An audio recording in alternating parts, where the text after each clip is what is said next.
Hello good morning students. मैं कृष्ण स्वामी। आज फिर हम करने जा रहे हैं कक्षा 7वीं का हिंदी सब्जेक्ट में। आपकी बुक का नाम है बसंत भाग 2। बसंत भाग 2 आपकी बुक का नाम है। और उसमें पाठ नंबर जो 2 है उसका नाम है दादी माँ और लेखक का नाम है शिव प्रसाद सिंह।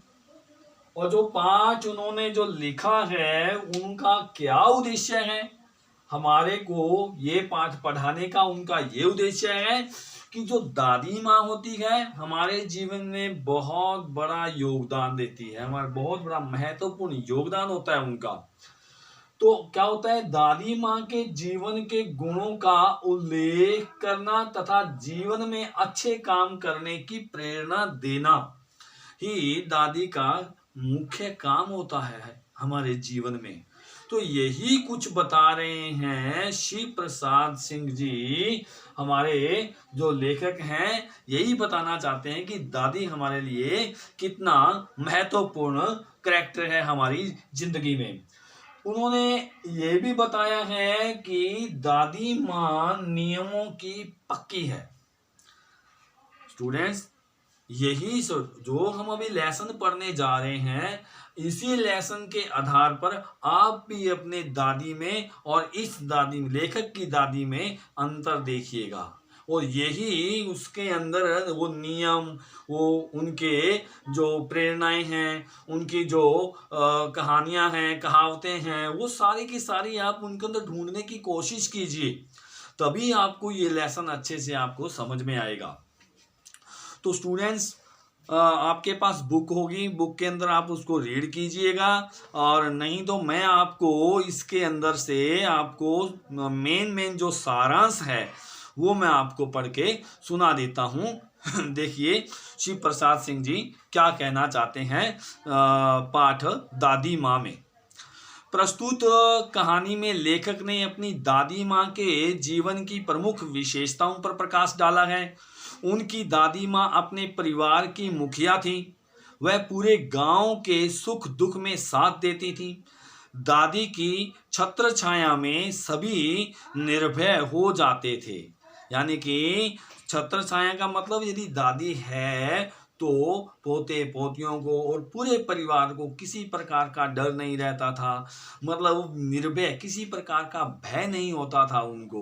उनको पता था कि यदि कोई हमारे मार्ग में किसी प्रकार की कोई कठिनाई आ रही है तो हम उसका हल थोड़ा सा दादी से पूछ लें, तो दादी सबको हैंडल करती होती है।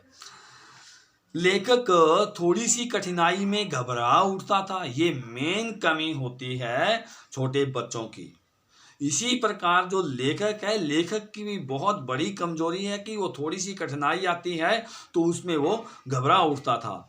लेखक के मित्र उसके सामने उसकी प्रशंसा करते थे किंतु पीठ पीछे उसका मजाक उड़ाते थे। आपके साथ भी होता होगा, सबके साथ होता है। हमारे जो दोस्त होते हैं हमारे सामने हमारी प्रशंसा करते हैं, जब हम चले जाते हैं, चले जाने के बाद में तालियां पीट के हंसते हैं, लेकिन उसके ऊपर कभी भी नहीं होना चाहिए, उनका कभी भी दुख नहीं मनाना चाहिए। ऐसे अवसर पर उन्हें दादी माँ की बहुत याद आती थी। लेखक बताता है कि वर्षा काल में वर्षा के पानी के साथ कई प्रकार की घास बहकर आ जाती थी। धूप पड़ने पर वह घास सड़ने लगती थी। उस समय उसमें से अलग ही तरह की गंध आती थी। किंतु कुंवार के महीने तक पानी कुछ निथर जाता था।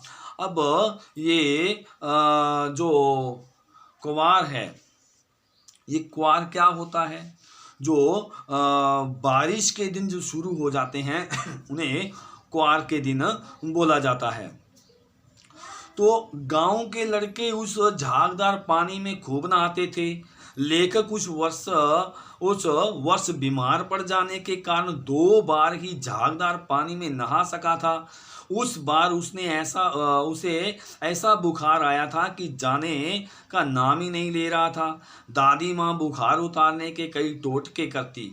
अब दादी माँ जो होती है पुराने ख्यालों की होती है, वो अंधविश्वासों में डूबी हुई होती है। अब यदि आपको सर्दी जुकाम खांसी या कोई थोड़ा सा बुखार वगैरह वगैरह आ जाता है, तो वो टोने टोटके से ही आपका बुखार उतारना चाहती है। उसको पता है कि मैं ये सब जानती हूँ, ये इसका बुखार अभी उतार दूंगी, ऐसा कुछ वो मन में पूरा उसके कॉन्फिडेंस होता है, आत्मविश्वास होता है उसको ऐसा।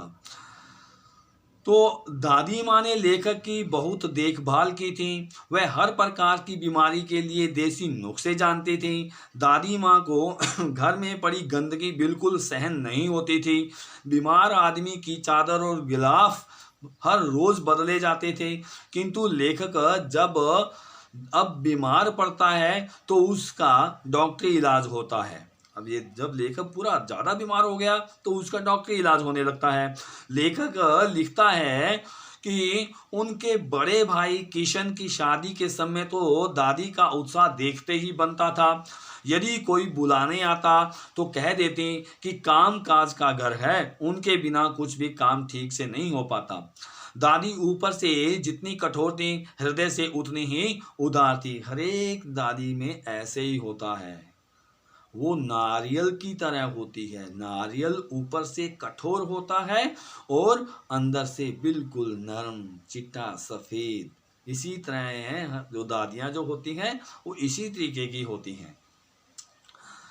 दादी रामी की चाची को एक रोज इसलिए डांट रही थी कि उसने पहले उधार लिए हुए पैसे नहीं दिए थे, बल्कि और पैसे मांगने चली आई थी।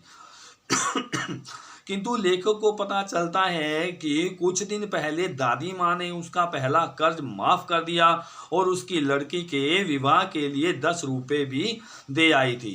यदि सबके साथ ही हम ऐसा करेंगे तो लोग उधार मांग मांग के बहुत ज्यादा कर्जा ले लेंगे और उतारेंगे नहीं, उनकी आदत बन जाएगी। ये बुरी आदत है। दादी माँ ने उसको इसीलिए डांटा था कि किसी से यदि उधार ले दिया तो उसका उधार चुकाओ, कर्ज है वो पहले उसको चुकाने की कोशिश करो। किशन की शादी के समय कई दिनों तक गीत गाए गए थे। विवाह वाली रात को बारात जाने के बाद अभिनय किया गया था। लेखक बुखार आने के कारण और लेखक के मामा का बेटा देर से पहुंचने पर बारात में नहीं जा सका था। दादी माँ ने उन दोनों को वहां सुला दिया था। औरतों ने जब ऐतराज किया तो दादी माँ ने कहा कि ये दोनों छोटे लड़के हैं और छोटे लड़कों और ब्रह्मा में कोई अंतर नहीं होता, यानी कि जो छोटे बच्चे होते हैं वो भगवान का ही रूप होते हैं। ये दादी का कहना है। दादी माँ ने जीवन में बहुत उतार चढ़ाव देखे थे। उतार चढ़ाव का मतलब कठिन परिस्थितियां भी देखे थे, यानी कि दुख सुख दोनों देखे थे उन्होंने। वह भी जानती थी कि जीवन का चक्र जाने कब उल्ट जाए, मतलब कोई पता नहीं है किसका वक्त बुरा आ जाए, किसका वक्त अच्छा आ जाए, कोई पता नहीं लगता है। वह दादाजी की मृत्यु के बाद निराश रहने लगी। उसे लगता था कि यह संसार केवल एक धोखा है। दादाजी की मृत्यु के पश्चात घर की आर्थिक दशा बिगड़ गई थी। आर्थिक दशा मतलब पैसे संबंधी जितनी भी समस्याएं थी वो बिगड़ गई। लेखक के पिता ने दादाजी के श्राद्ध में खूब खर्च किया और वह भी उधार रुपए लेकर किया था। दादी माँ अपने कमरे में से एक कंगन लेकर आई और पिताजी को दिखाते हुए कहा कि तेरे दादाजी ने यह कंगन ऐसे समय के लिए बनवाया था। दादी माँ पाठ पूजा में भी खूब विश्वास रखती थी, इसलिए एक दिन शाम को गीली धोती पहनकर एक संदूक पर दीपक जलाकर उसके सामने बैठी थी। लेखक भी चुपके से उनके पास बैठ गया था। उन्होंने देखा कि दादी की आंखों में आंसू थे। लेखक ने दादी माँ को रोता हुआ पहली बार देखा। पूछने पर बात टल गई। लेखक घर से बाहर था। किशन भैया का पत्र मिला जिसमें लिखा था कि दादी माँ नहीं रही। लेखक को इस समाचार पर विश्वास नहीं हो रहा था। उनकी स्मृति में दादी माँ का धुंधला सा चित्र उभर आया था। स्टूडेंट्स, कम से कम 1 घंटा अपने दादा दादी के लिए जरूर निकालिए। उनके पास बैठिए, उनके पास रहिए। अव्वल हो सके तो पूरी ज़िंदगी, जितनी ज़िंदगी है उनके पास, उनके साथ रहिए। तो देखिए आपको, आपकी जो ज़िंदगी है, आपका जीवन, आपका आगे आने वाला जो भविष्य है वो सुनहरी होगा। तो तो उनसे जो जितने भी प्रेरणाएं हमारे को मिलती हैं वो हमारे को वो कठिन परिस्थितियों में काम आती हैं। दादा दादी जब चले जाते हैं तो उनकी हमें बहुत याद आती है। तो स्टूडेंट्स, इसके मैं आपको कठिन शब्द अर्थ और उसके क्वेश्चन आंसर मैं बना के आपको भेज देता हूँ। धन्यवाद।